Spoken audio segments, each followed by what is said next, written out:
Assalamualaikum warahmatullahi wabarakatuh. Bismillahirrahmanirrahim.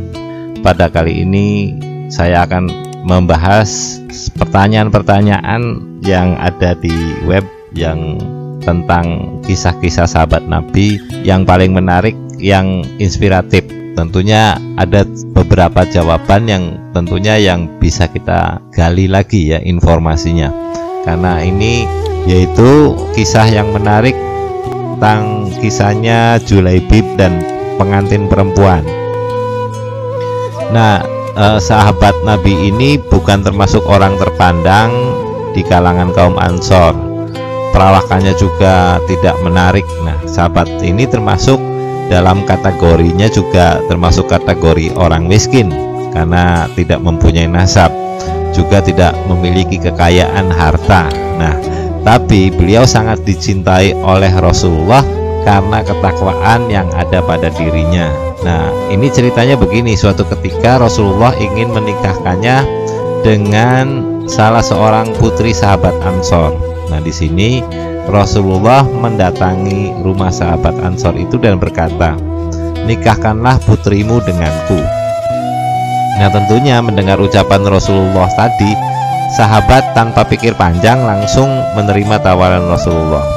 Nah, satu kesempatan yang sangat berharga dan suatu kebanggaan tak ternilai tentunya ketika terjalin hubungan dengan Rasulullah.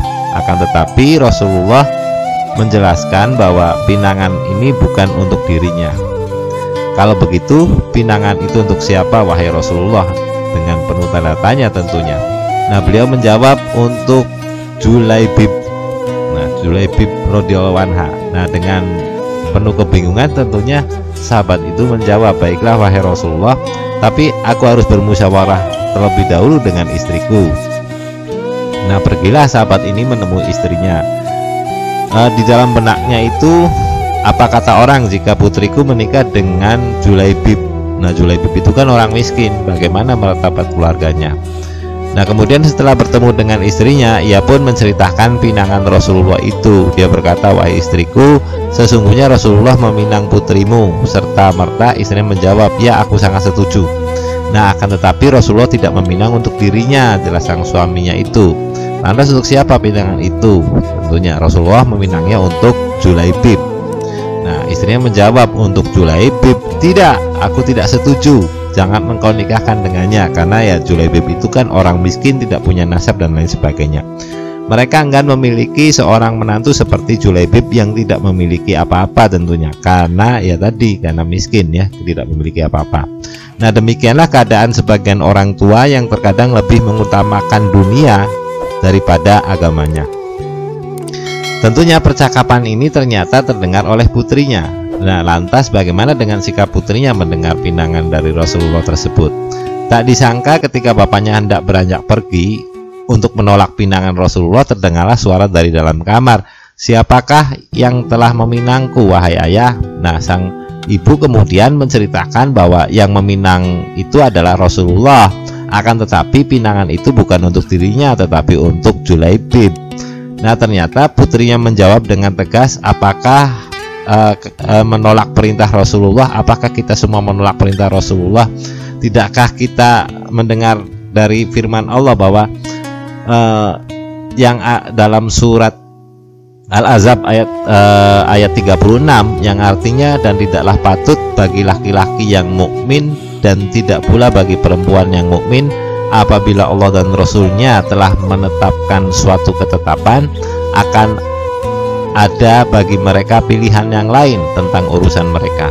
Nah, dari Quran surat Al-Ahzab ayat 36 ini. Nah, terimalah pinangan itu karena ia tidak akan menyia-nyiakanku. Ketahuilah, aku tidak akan menikah kecuali dengan Julaibib. Nah, mendengar penuturan putrinya itu, maka pergilah ya orang tuanya, ya sahabat Nabi ini menghadap Rasul. Sesampai di hadapan Rasul, ia pun berkata, "Wahai Rasulullah, aku menerima pinanganmu, nikahkanlah putriku dengan Julaibib."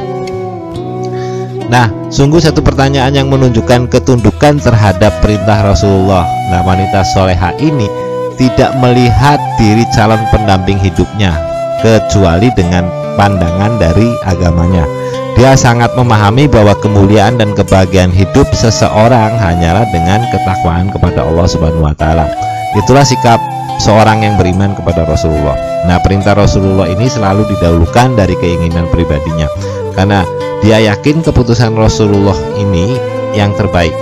Ilmu selalu membimbingnya kepada kebaikan, ketundukan kepada perintah Allah dan Rasulnya.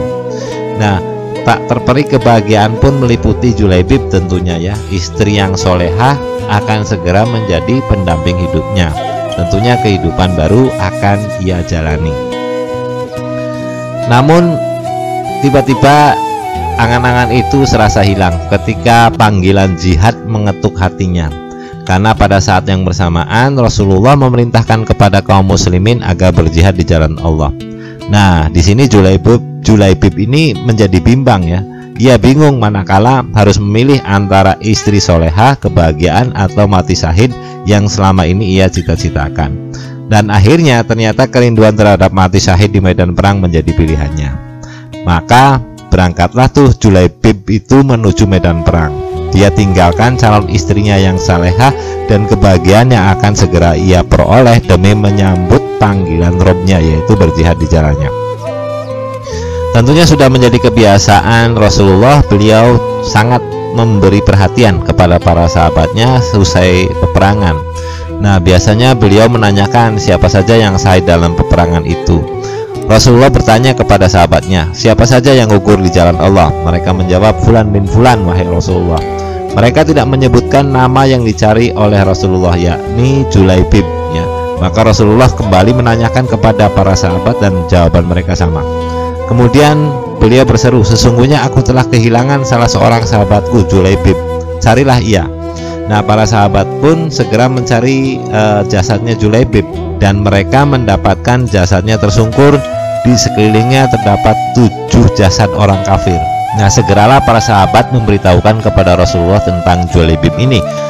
Maka Rasulullah segera menghampiri jasadnya. Beliau berdiri di sampingnya dan bersabda, dia telah membunuh 7 orang ini, kemudian mereka membunuhnya. Sesungguhnya ia adalah aku dan aku adalah ia.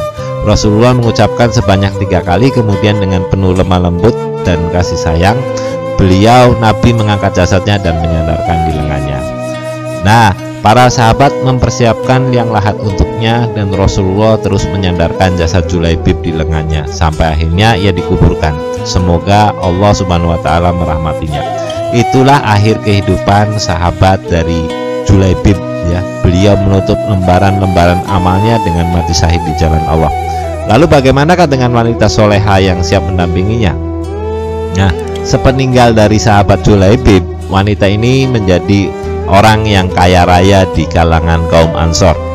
Dan semua itu berkat doa Rasulullah, yaitu ketika beliau itu berdoa, ya Allah, curahkanlah kebaikan untuknya dan jangan engkau menjadikan untuknya kehidupan yang susah.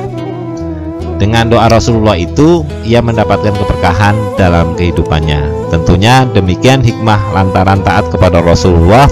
Semoga kisah tersebut tentu menjadi pelajaran buat kita semua, dimana setidaknya ada menjadi 3 catatan yang kita dapatkan, yaitu Allah tidak memandang fisik, harta, namun yang dipandang adalah amal dan hati.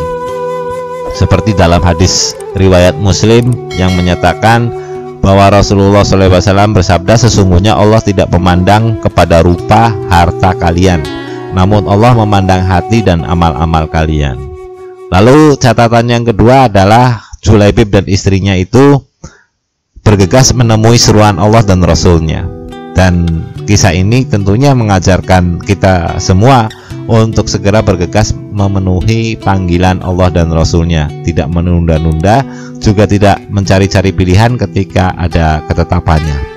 Lalu catatan yang ketiga, lebih baik terkenal di langit daripada terkenal di bumi, yaitu tentunya ini disarikan dalam buku Syekh Mahmud Al-Misri ya, yang ada judulnya adalah Ashabur Rasul, tentunya pada jilid terakhir dari 104 nama sahabat. Semoga ini bisa bermanfaat dan memberikan catatan buat kita semua tentang kisah-kisah yang yang diberikan dari sahabat Rasul ya. Demikian yang bisa dapat disampaikan, semoga bisa diambil hikmahnya. Wabillahi taufik wal hidayah. Wassalamualaikum warahmatullahi wabarakatuh.